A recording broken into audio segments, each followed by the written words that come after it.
It's time.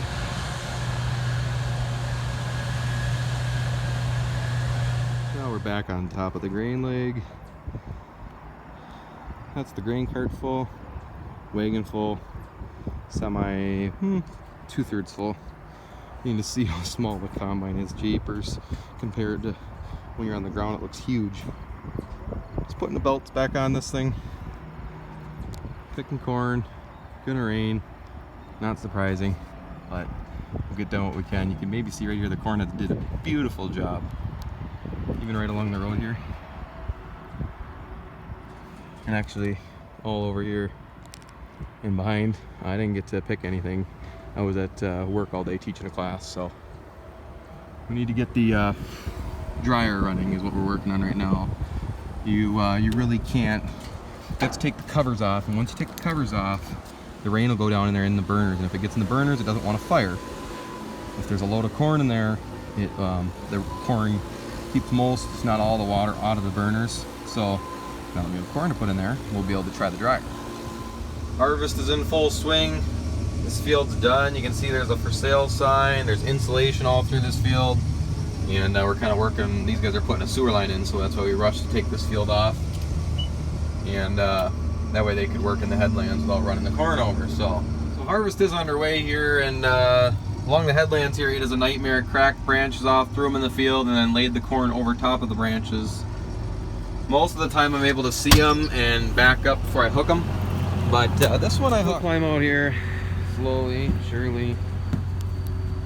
And this is the mess we're dealing with, guys. I've thrown trees, I've thrown sheet metal, tin from building roofs and walls out of the way, and it's just, there's just garbage everywhere in the field. Styrofoam, insulation from walls. Ugh.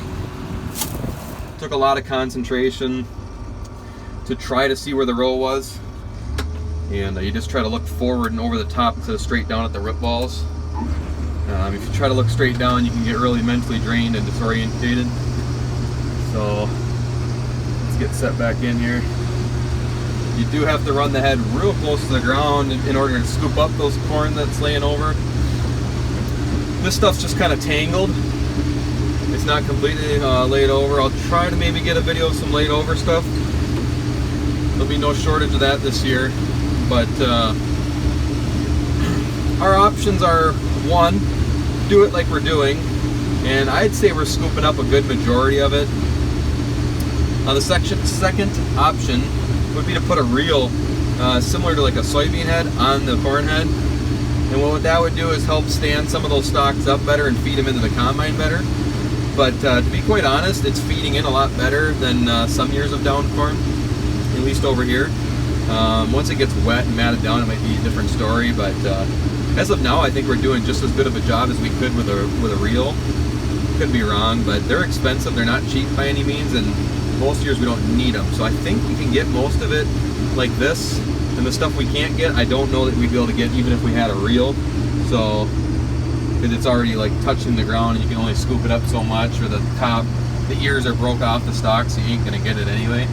So, honestly, I think we're doing a pretty darn good job. Most guys in the area are saying they're hoping to get about 70%, or what do they say, 75 to 80% of it. So if you were hoping to have, this is really difficult one-handed. I forgot my GoPro at home. I worked last night, got up, tired, forgot my GoPro, so this is all one-handed. Because you just can't pick it all off the ground, and that's just the nature of the beast. So I got my camera over here, and I am getting a pretty good hop around. I'm not going to make it down to the freeway and back, so I am going to stop right here and go dump into the wagon. He's dumping the cart and should be back to me shortly. And this evening we should get another guy out here, and we'll be able to sidewind and really crank out some corn. But right now we're pretty much have caught the dryer, so it won't take us long tonight to catch the dryer.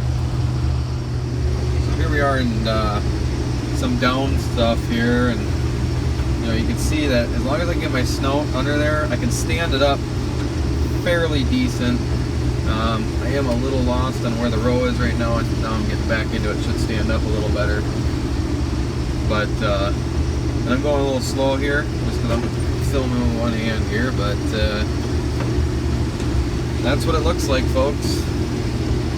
down corn. We're picking down corn here. It's real bad along the tree line here. Can you guys, can you spot the row for me so I can steer? Yeah, either can I. When it's laid over like this, a lot of it likes to come in the combine, and it takes a lot of power to be chewing on all that and dumping on the go. So we're down to 3 miles an hour right now. It can usually go about 5.5 pretty easy if it's somewhat standing, but when you add in sidewinding, people don't think about how much power that takes. And we're in a little bit of soft ground, we're sinking in a little bit, so can't make it easy. It's got to be a challenge for us. Well, it's about 10 o'clock at night, and then, like I said, it's mentally draining to be driving that combine with the down corn, so we're just taking breaks. So I brought a truck in here, and I'm going to check. This is out of the dryer, so our dryer dump's cool. This is literally within a minute of taking it out, and it's 67 degrees, and it's maybe 60 degrees out right now, so it dumps cool. So we need a 250 gram sample. We need to calibrate it at 53, which I've done. When you turn it to calibrate, you can turn this knob to, and you want this needle to be as low as possible. So now we'll switch it to operate. And if I can do this without dumping it. All right. So it's in there. And you can see the needle when we go back to operate. So what we do, we drop the corn in. That needle is close to the bottom. Now we use this knob, and we work it to get it as low as we can. And that's about where it is. So then we check this number, and we're at 55 or so. So then we find the 55 on this sheet, and it's 15.72. So then we take 15.72. And I said it was about 67 degrees. So then we take over here, we do our temperature correction, which is adding basically 0.5. Oh, let's see. 16, just over 16 coming out of the dryer, so that's a little wet. So we must have got into a little bit wet corn. So what I'm going to do is I'm going to go slow the dryer down. Alright, so we're over here in front of the dryer now, on the dryer controls. This is our fan. These are our burners. This is the grain loading. Right now it's not loading. If it's loading, this turns yellow, it lights up. But it's on, so if it needs grain, it'll pull itself in automatically. The grain unload is always going. It's a continuous flow dryer. So to make it get drier, what we do is we slow down the unload. Now, just a little bit, not much. And then we can kind of watch this thing, and don't ask me how it works, but you just back it down 1 or 2, and that voltage, whatever on that, then you know that you've slowed it down. So basically that we've slowed down the flow. We've slowed the flow down to the bottom of the dryer. Okay, so it's going down the sides slower. Obviously it stays in there longer, it'll get drier now that it's in there longer. So we've slowed the dryer down now. I've logged my time and the moisture of the dryer, and I'm just gonna write dryer, because I'm also gonna do some field tests, see if we're coming in with wetter corn.